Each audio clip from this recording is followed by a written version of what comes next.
Hi friends, आज मैं आपके सामने आया हूँ एक बहुत ही चर्चित फ़ंड के बारे में डिस्कस करने के लिए।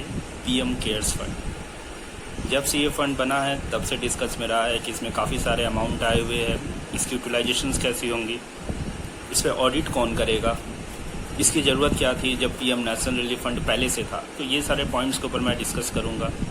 उससे पहले मैं आपके अपने बारे में संक्षेप में बता दूं। मेरा नाम आकाश है और मैं एक चार्टर्ड अकाउंटेंट एंड एक कंपनी सेक्रेटरी हूं। ये फ़ंड जब से बना हुआ है तब से सुर्खियों में रहा है कि इसकी ज़रूरत क्या थी जब पीएम नेशनल रिलीफ फ़ंड पहले से था। यही सारे सवालों को लेके कि इस पर कितने पैसे आ रहे हैं, कौन कौन दिया है, कैसे कैसे खर्च हो रहे हैं। एक एप्लीकेशन लगाई गई थी राइट टू इन्फॉर्मेशन एक्ट 2005 में, जो कि अप्रैल में लगाई गई थी। रिसेंटली एंड ऑफ मे में राइट टू इन्फॉर्मेशन एक्ट में ही गवर्नमेंट का रिप्लाई आया है कि ये पब्लिक अथॉरिटी नहीं है, so it is not bound to give any kind of information to public. तो सेक्शन 3 में बताया गया है of right to information act कि कौन कौन कंपनियों को, कौन कौन ऑर्गेनाइजेशंस को इंफॉर्मेशन देना जरूरी है। तो उसमें लिखा गया है कि public authorities shall not deny any information, they will provide every kind of information that is required.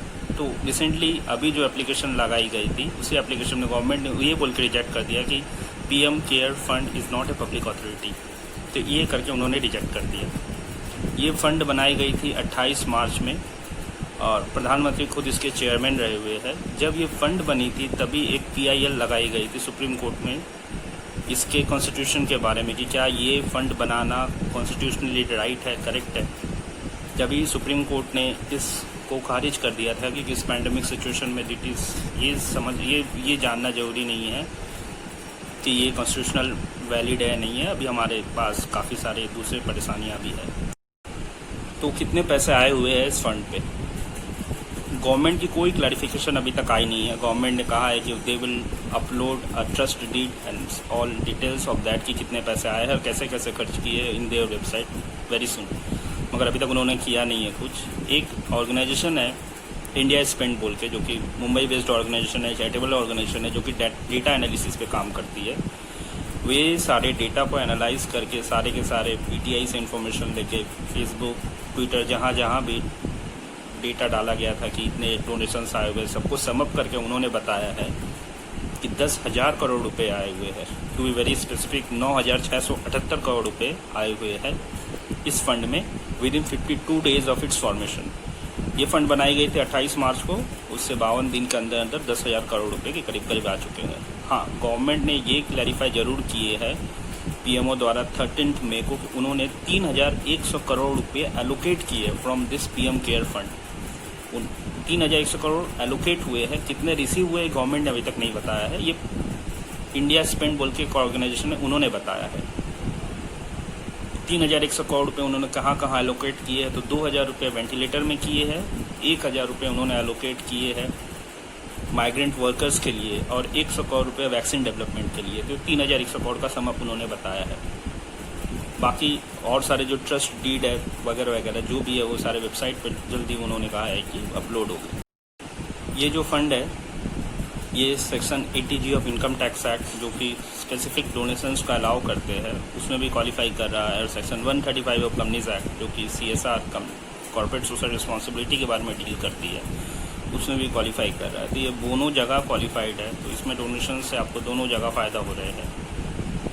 ये फ़ंड जब बना गया था तो काफ़ी डिबेट था कि जब PM नेशनल रिलीफ फ़ंड पहले से था तो इसे बनाने की क्या ज़रूरत थी। PM नेशनल रिलीफ फंड में लेटेस्ट ऑडिटेड बैलेंस शीट के हिसाब से ऑलरेडी 3,800 करोड़ रुपये पड़े हुए थे, यानी करीब करीब 4,000 करोड़ रुपये गवर्नमेंट के पास पहले से थे PM नेशनल रिलीफ फंड में, जिसके की डेटा एनालिसिस मैंने की है और मैं अभी आपको वो दिखाता हूँ चार्ट के द्वारा। ये जो डेटा है ये PM नेशनल रिलीफ फंड के डेटा है, जिसमें जो ब्लू कलर है वो इनकम यानी डोनेशंस को रिप्रेजेंट कर रहा है, दूसरी कलर जो है वो खर्चे को बता रहे हैं। 9-10 की ये कहानी रही हुई है, जिसमें इनकम और एक्सपेंडिचर की रिलेशन ये रहा हुआ है, 10-11 में ये रहा हुआ है। इस हिसाब से हर साल ही ऑलमोस्ट हम लोग सरप्लस पे ही रहे हुए हैं।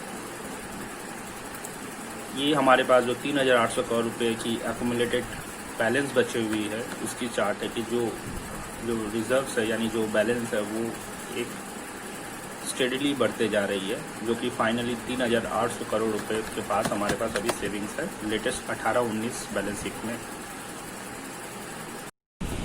अब बात करते हैं इसके ऑडिट के बारे में। तो दोस्तों, अभी तक गवर्नमेंट ने कोई ट्रस्ट डीड इसकी अपलोड नहीं की है वेबसाइट पे, तो इसकी ऑडिट कैसे होगी एंड कब होगी एंड कौन कौन करेगा, इसकी जानकारी क्लियरली अवेलेबल नहीं है। गवर्नमेंट जब ट्रस्ट डीड अपलोड कर लेगी तब पता चल जाएगा कि इसकी ऑडिट कैसे होगी। मगर एनडीटीवी ने एक रिपोर्ट लाया था जिसमें उन्होंने कहा है कि उनके पास क्रेडिबल सोर्सेज द्वारा इन्फॉर्मेशन है कि इसकी ऑडिट सीएनएजी नहीं करेगी।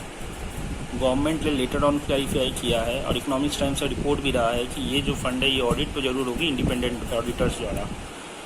अब पूरी जानकारी जो है वो ट्रस्ट डीड आने के बाद ही पता चलेगी।